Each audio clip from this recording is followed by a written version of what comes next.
निंदक को अपने समीप रखिए, और हम निंदक से ही भागते हैं। जो हमारी निंदा करे उसे तो हम कतई पसंद नहीं करते। अरे वाह, बड़ी कृपा है ठाकुर जी की कि वह आपकी निंदा करके आपको सुधारना चाहता है और आप भाग रहे हैं। तो सुखदेव जी ने कहा कि जित संगो, संग को जीतिए, और जितेंद्रिय, जितेंद्रिय हो, अपनी इंद्रियों पर संयम रखे। देखना इंद्रियों के न घोड़े भगे, इन पे संयम के हरदम ही कोड़े लगे। अपने रथ को सुमार्ग लगाते चलो, कृष्ण गोविंद गोपाल गाते चलो। इंद्रिय के घोड़ों को भागने नहीं देना चाहिए। आप अयोध्या में बैठे हैं, और अयोध्या का तो नियम है, महाराज दशरथ जी, देखिए भगवान दशरथ के यहाँ जन्म लेते हैं और दशानन का वध करते हैं। दोनों जगह 10 है। जो अपने 10 इंद्रियों को संयमित करके रथ बना ले वह दशरथ है। और ऐसे प्राणी के यहाँ भगवान जन्म लेते हैं। और जो अपनी 10 इंद्रियों को, यानी 5 कर्मेंद्रियां और 5 ज्ञानेंद्रियां, इन 10 इंद्रियों से केवल भोग ही भोगता रहे, वही दशानन है। और ऐसे प्राणी का भगवान वध करते हैं। वध का तात्पर्य है कि फिर नरक में ले जाकर उसको धोबी घाट पर पछाड़ा जाता है, पीटा जाता है, साफ किया जाता है। तो हम पहले ही अपनी इंद्रियों को संयमित करके सुमार्ग पर आ जाए। प्रेम से बोलिए जय श्री कृष्ण। स्वजनों, इस प्रकार सुखदेव जी महाराज परीक्षित को कथा सुनाते गए। महाराज परीक्षित जी की भूख प्यास सब मिट गई। 2 दिन बाद सुखदेव जी ने परीक्षित जी से पूछा कि भूख लगी हो तो जाकर फलाहार कर लो। परीक्षित जी ने कहा, महाराज आपके वचन ही इतने अमृतमय हैं, गोविंद की लीला कथा ही इतनी अमृतमयी है कि मेरी भूख और प्यास सब शांत हो गई। अब तो बस आप पिलाते रहिए और हम पीते रहे। और यही सत्य है कि भगवान की कथा सुनकर जो कह दे कि बस बहुत सुन लिए, अब चलेंगे, तो उसने रस नहीं पाया। राम कथा जे सुनत अघाही, और रस विशेष जाना तिन्ह नाही। उन्हें पता ही नहीं कि भगवत कथा में क्या रस है। राम कथा, कृष्ण कथा कहने में भी अघाना नहीं चाहिए और सुनने में भी अघाना नहीं चाहिए। स्वजनों, पुराणांतर प्रसंग आया कि महाराज परीक्षित 7वें दिन तक्षक आया है, काटा है, और महाराज परीक्षित का मोक्ष हुआ। सुखदेव जी ने, सूत जी ने शौनक आदि ऋषियों को कथा सुनाई। कथा के प्रसंग में भगवान कपिल का जन्म हुआ। महर्षि कर्दम और मां देवहूति, इनके पुत्र हैं महर्षि कपिल, और आज के सांख्य शास्त्र के उद्गाता भी। आज हमारे पास जो सांख्य शास्त्र है उसके उद्गाता महर्षि कपिल जी हैं, जिन्होंने तीनों प्रकार की भक्तियों का विस्तार से मां देवहूति को वर्णन करके सुनाया। क्योंकि कर्दम जी का तो नियम था। देखिए, दुनिया में कईयों ने तपस्या की है, लेकिन भगवान से कुछ पाने को कर्दम जी ने तपस्या की, और जब भगवान प्रसन्न हुए तो कहा भगवान हमारा विवाह हो जाए। तो भगवान ने कहा विवाह करने के लिए तपस्या की क्या आवश्यकता थी? आज तो शादी.com पे चले जाओ, हो जाएगा। उसके लिए तपस्या की क्या आवश्यकता? वस्तुतः स्वजनों, सत्य यही है कि विवाह से पूर्व ब्रह्मचर्य आश्रम में रहकर तपस्या ही करें, और तपस्या से जो विवाह होगा तो वहां समस्या नहीं होगी। तपस्या से जो विवाह होगा वहां समस्या नहीं होगी। गृहस्थ आश्रम सुखमय व्यतीत होगा। इसीलिए कर्दम जी ने मांगा, और ठाकुर जी ने, गोविंद ने वरदान दिया कि हे कर्दम जी, आप विवाह करिए, आपका पुत्र बनकर हम ही पधारेंगे। और महर्षि कपिल के रूप में भगवान महर्षि कर्दम के यहाँ पधारे। प्रेम से बोलिए कपिल भगवान की जय हो। तीनों प्रकार की भक्ति का वर्णन किया। माँ को जीव के गर्भवास का वर्णन करके सुनाया कि जीव जब गर्भ में रहता है तो ईश्वर से प्रार्थना करता है, हे प्रभु इस बार मुझे बाहर भेज दीजिए, अब की बार भजन करेंगे और अब की बार मोक्ष निर्वाण प्राप्त कर लेंगे। परंतु यहाँ आकर जिम जीव ही माया लिपटानी, भूमि परत भा धावर पानी और जिम जीव ही माया लिपटानी। जैसे वर्षा का जल जब भूमि से ऊपर रहता है तब तक स्वच्छ रहता है, जैसे ही भूमि पर गिरता है वह दूषित हो जाता है, ऐसे ही यह जीवात्मा जब मां के गर्भ में रहता है तब तो भगवान का स्मरण बना रहता है, और जो ही इस धरती पर आता है तो सब भूल जाता है। कहां पहला शब्द ही निकलता है, कहां भूल गया। और कोई योग्य सद्गुरु प्राप्त हो जाए तो कल्याण संभव हो जाता है। स्वजनों, इस प्रकार जीवों के गर्भवास का वर्णन महर्षि कपिल ने मां को सुनाया है। पुराणांतर प्रसंग आया शिव दक्ष देश की कथा। दक्ष ने बहुत बड़े यज्ञ का आयोजन किया। नए नए प्रजापति बने थे तो नया नया मंत्री थोड़ा अधिक अभिमानी होता है।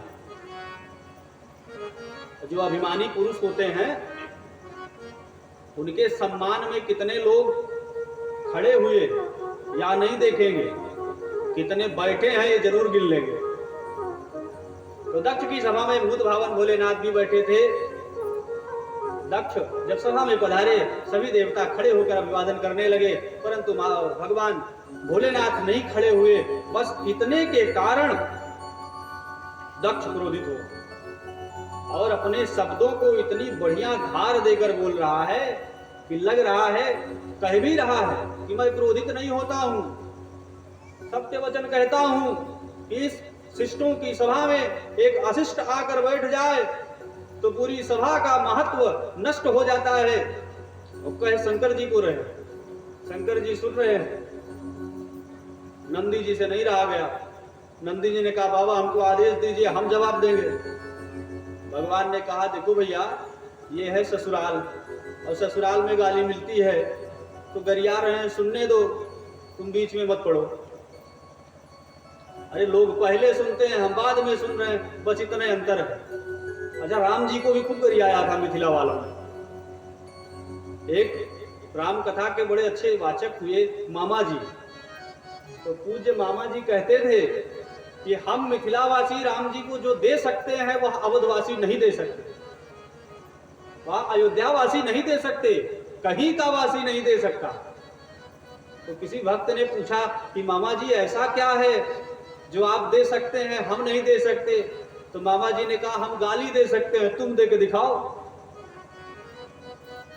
अब कहते थे कथा के बाद में जब आप लोग कहते हैं ना, प्रेम से बोलिए श्रीमद् भागवत महापुराण की जय, तो बाद में कहते थे बोलो दुल्हा के सारे की।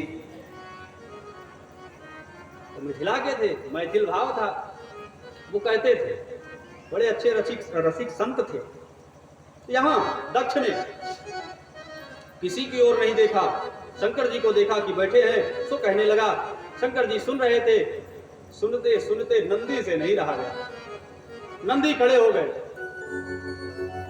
कहा हे दक्ष मैं कब से सुन रहा हूं, तुम मिमियाते ही चले जा रहे हो, इसलिए जाओ मेरा श्राप है, तुम्हारा सर वगरेगा हो जाए।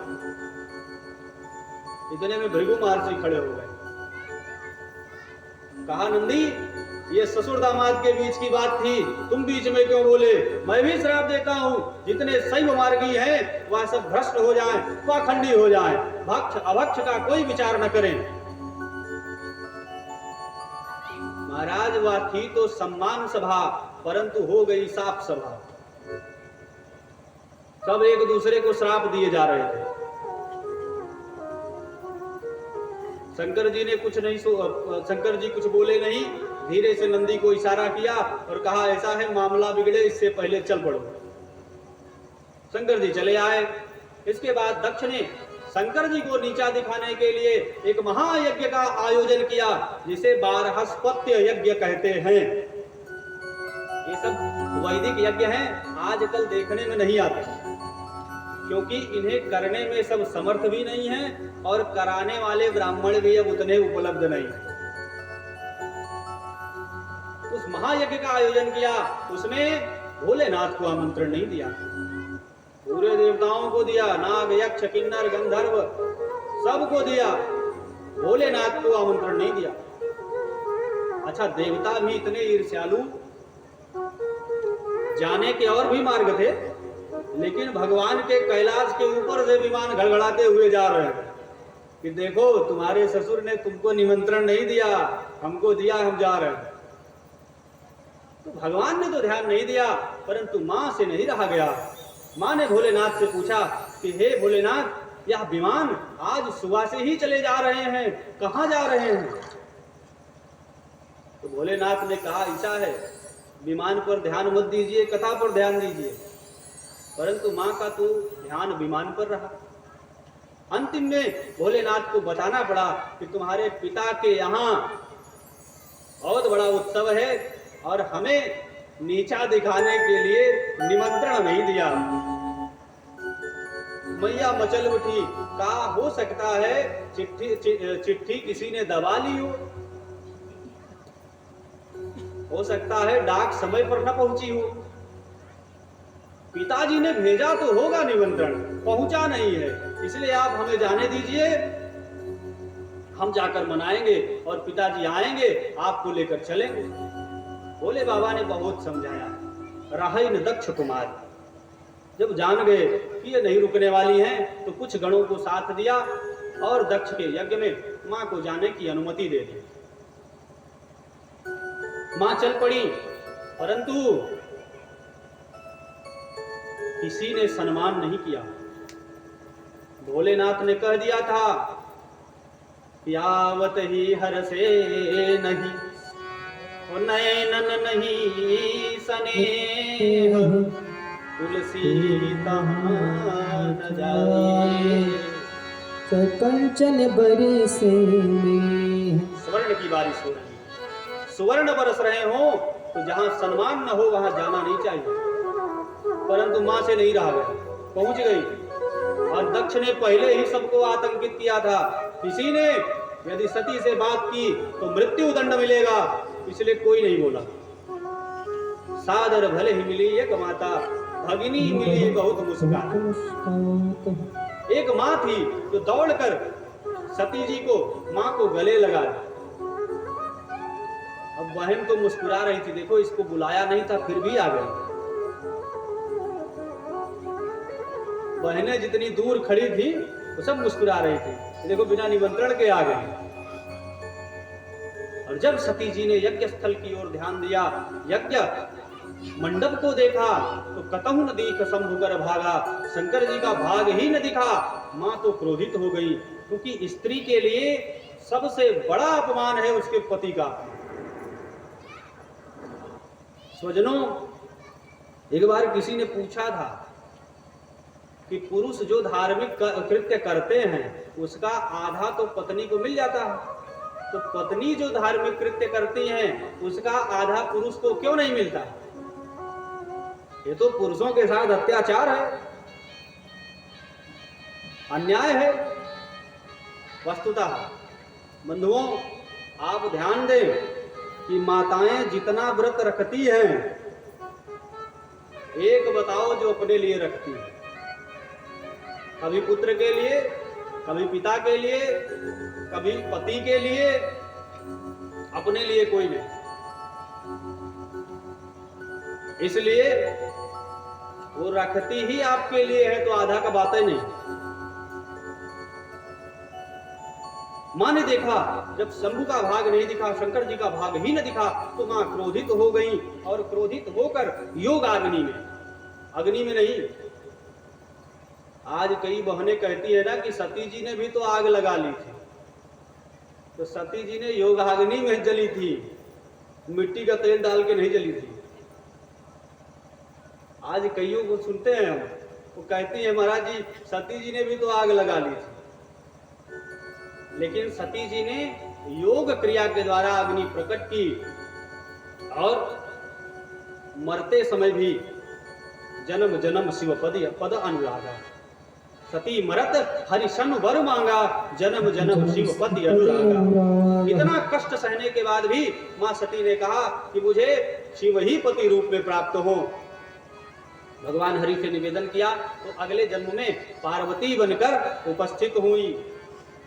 प्रेम से बोलिए पार्वती मैया की जय हो। हिमांचल राज के यहाँ उत्पन्न भई और फिर से शिव जी का विवाह हुआ। आप सब जानते हैं, कई बार कथा श्रवण की। इस प्रकार दक्ष और शिव के द्वेष की कथा मैत्रेय जी ने सुनाई। ध्रुव जी का चरित्र आता है।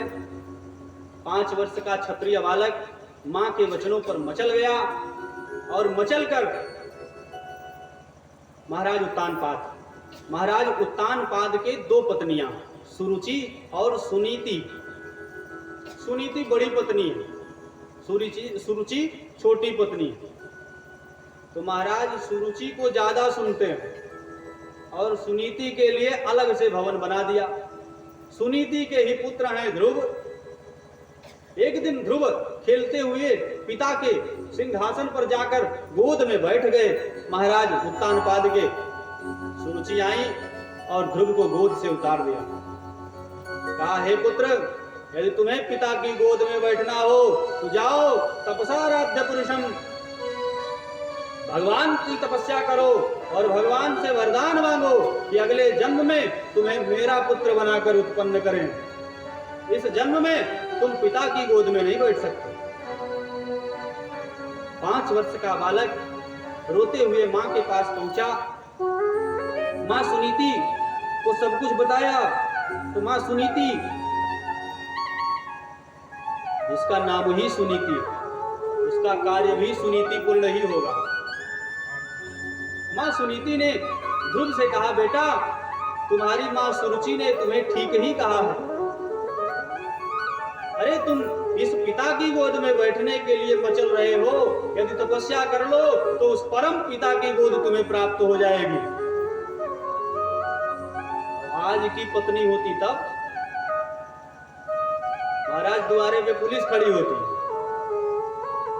और कोर्ट में मुकदमा लड़ रहे होते। ध्यान रखिए बंधुओं, कोर्ट आपका अधिकार दिला सकता है, सम्मान नहीं दिला सकता। दुनिया की कोई कचहरी नहीं है जो आपको आपका सम्मान दिला सके, वह आपको आपका अधिकार दिला सकती है। Right to education, right to health,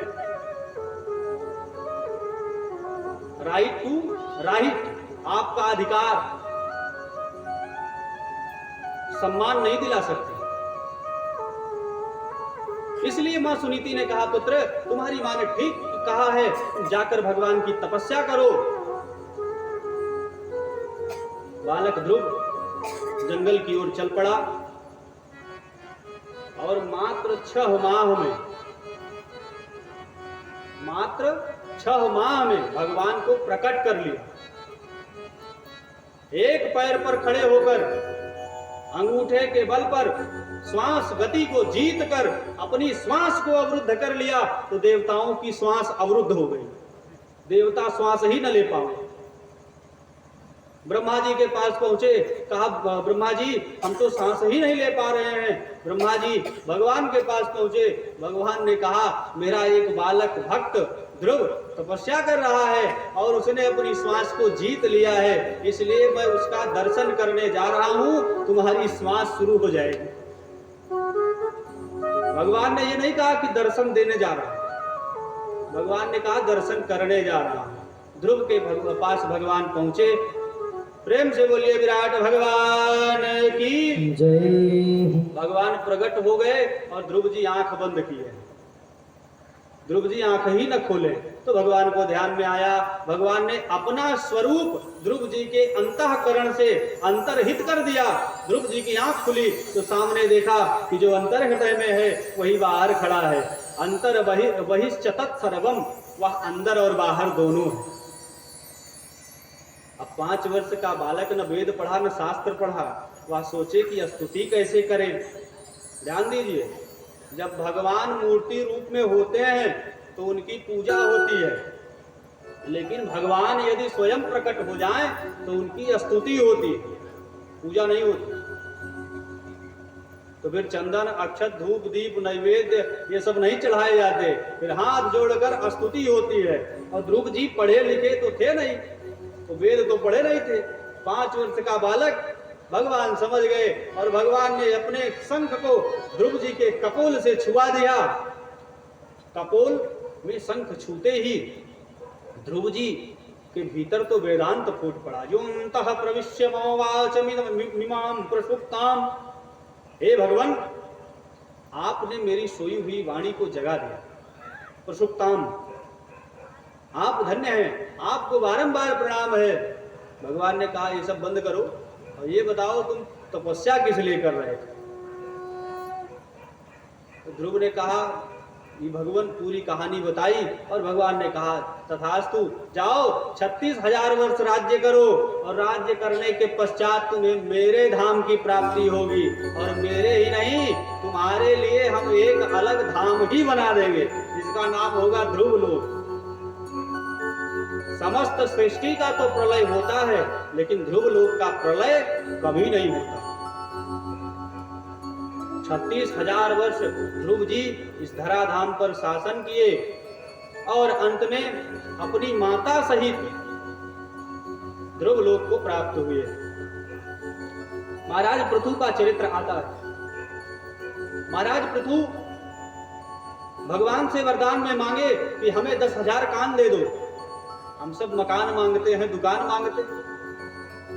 महाराज पृथु ने कहा कि हमें 10,000 कान दे दो। भगवान ने कहा कि 10,000 कान करोगे क्या? तो महाराज पृथु ने कहा, भगवान हम 10,000 कानों से आपकी कथा सुनेंगे।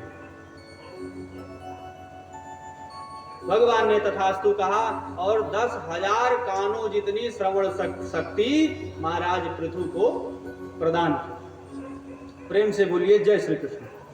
वजनों, नाभिपुत्र ऋषभदेव का चरित्र आता है, या वही ऋषभदेव हैं जिनको जैन धर्म के अनुयायी अपना प्रथम तीर्थंकर मानते हैं।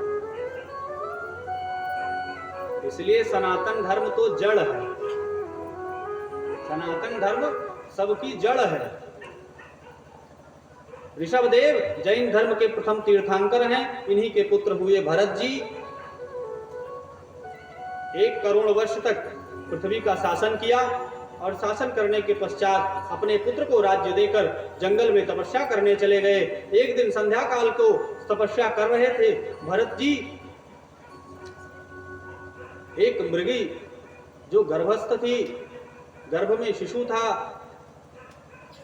पानी पी रही थी नदी में। सिंह ने आक्रमण किया और उसने नदी में छलांग लगाया।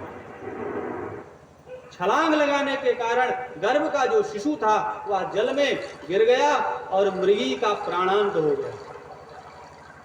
महाराज भरत देख रहे थे, दौड़कर शिशु को उठाया, अपने आश्रम पर ले आए, सेवा सत्कार करके शीघ्र ही स्वस्थ कर लिया। अब तो वह मृग, भरत जी तपस्या करने बैठे, संध्या करने बैठे तो उनका शरीर चाटने लग जाए। संध्या के लिए जल हाथ में ले तो हाथ का जल पी जाए, परंतु मोहवश भरत जी का चित्त उसी मृग में लगा रहा और मृत्यु का समय निकट आ गया। तो अंते यामति सा गति, अंतिम मति में, अंतिम गति में, अंतिम गति में मृग का स्वरूप आभास हुआ, स्मरण हुआ। इसलिए अगला जन्म भरत जी का मृग के रूप में हुआ। मृग की योनि में भी भरत जी की पूर्व जन्म की वृत्ति बनी रही। सोच रहे थे कितनी जल्दी यह मृग का जीवन समाप्त हो जाए, अब दोबारा ऐसी भूल नहीं हुई। शीघ्र ही जंगल में आग लगी, सभी जानवर भाग गए, परंतु भरत जी मृग के रूप में थे, भागे नहीं। उस दावानल में जलकर अपने शरीर को भस्म कर लिया दूसरा जन्म ब्राह्मण कुल में हुआ। ब्राह्मण के यहाँ जन्मे तो ब्राह्मण पौरोहित्य कर्म करने वाले। ब्राह्मण देवता ने कितना प्रयास किया कि इनको गायत्री मंत्र रटा दें, परंतु गायत्री मंत्र का एक अक्षर तक कभी नहीं सुनाया। भरत जी बहुत सावधान थे। कहा इस बार यदि हमने गायत्री मंत्र सुना दिया तो ये कहेंगे अष्टाध्यायी याद कर लो, और अष्टाध्यायी याद कर लिए तो कहेंगे भागवत जी पढ़ लो, और भागवत पढ़ लिए तो कहेंगे कथा बाँचो, पैसा कमाओ और विवाह कर देंगे। तो इस बार भरत जी बिल्कुल सावधान थे, जड़वत, एकदम जड़वत आचरण करने लगे।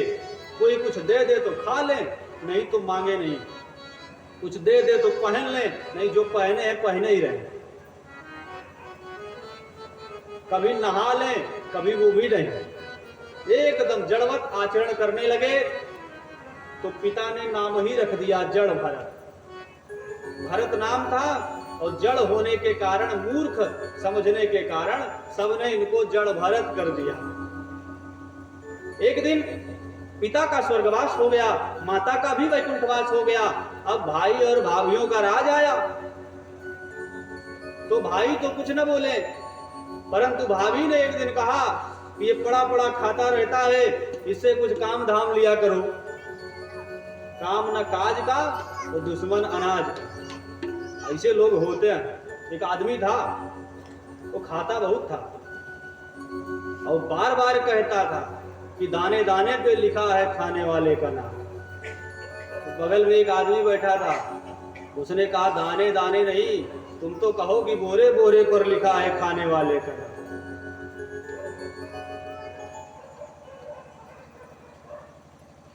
स्वजनों, तो ऐसे भी लोग होते हैं। भागवत जी में स्पष्ट है कि जितने से काम चल जाए उससे ज्यादा भोजन करने वाला दंड का भागी होता है। सस्ते न दंड मरहति, वह दंड का अधिकारी है। जितने भोजन से कार्य हो जाए उससे अधिक भोजन नहीं करना चाहिए। शास्त्र ने तो यहाँ तक कहा कि भोजन की थाली यदि आपके समक्ष रखी हो और उसमें बाल निकल आए तो भोजन नहीं करना चाहिए। कोई उसे लांघ कर चला जाए तो भी भोजन नहीं करना चाहिए। परंतु हम तुरंत दूसरी थाली मंगा लेते हैं। आपने जो ही दूसरी थाली मंगाई सो आप किसी के अधिकार का खा रहे हैं, और किसी का अधिकार यदि खाएंगे तो दंड के पात्र होंगे। भोजन का भी नियम है, कैसे खाएं, कितना खाएं, क्यों खाएं, आज तो कोई नियम नहीं है फिलहाल। आज तो क्या कहते हैं नाना जी, बफेलो सिस्टम है। आजकल बफेलो सिस्टम है। एक गोरखपुर के बड़े अच्छे कवि हुए हैं, उन्होंने कहा कुकुर ऐसन मनई खाला। जैसे कुत्ते होते हैं, अब वो कहीं भी दे दीजिए खा लेंगे, खड़े होके खा लेंगे, लेटे रहेंगे तो खा लेंगे। और वैसे आजकल बफर सिस्टम में है, थाली लेके डोल रहे हैं, उसी हाथ से खा रहे हैं, उसी हाथ से निकाल रहे हैं, और इसे पढ़े लिखे लोग सिस्टम मानते हैं। ये एजुकेशन का प्रतीक है, ये शिक्षित लोगों का है। जो वेल क्वालिफाइड हैं, ये उनका मत है। हमारे यहाँ शास्त्रों की पद्धति है कि भोजन की थाली अपने से ऊपर रखनी चाहिए। क्यों? क्योंकि मां अन्नपूर्णा का वास होता है। भोजन की थाली समक्ष आवे तो भगवान को भोग लगावे। त्वदीयं वस्तु गोविंदम तुभ्यमेव समर्पये। हे गोविंद, आपने दी है यह वस्तु, आपको समर्पित है। गोविंद से प्रार्थना करें, क्योंकि बंधुओं, इस संसार में ऐसे भी लोग हैं जिन्हें एक समय भोजन प्राप्त नहीं होता।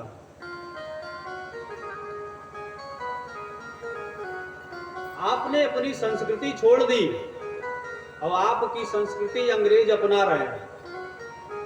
आज अमेरिका में गुरुकुल चल रहे हैं और भारत में सीबीएसई पैटर्न चल रहे हैं।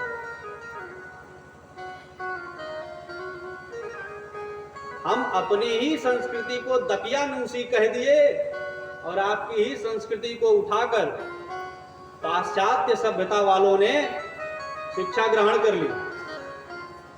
हमारे ऋषि मुनि तो करोड़ों वर्षों से कहते आ रहे थे कि भोजन करने से पहले हाथ धो, हाथ मत मिलाओ, प्रणाम करो।